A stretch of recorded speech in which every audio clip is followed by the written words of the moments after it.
आषाढ़ महीना छमा छम बरसई सावन चमकई बिजलियाना।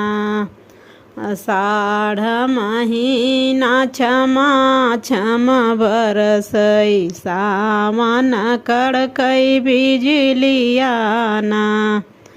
भादौ मास गरागर गर जाई सब सखीले हरि जी का नमवाना।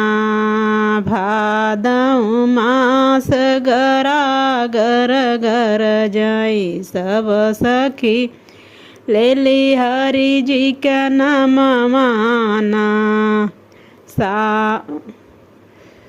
आषाढ़ महीना छमा छम बरसई सावन चमकई बिजलियाना।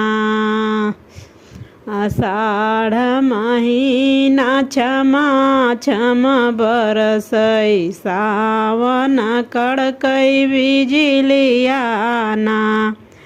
भादौ मास गरागर गर जाई सब सखी लेली हरि जी का नमवाना।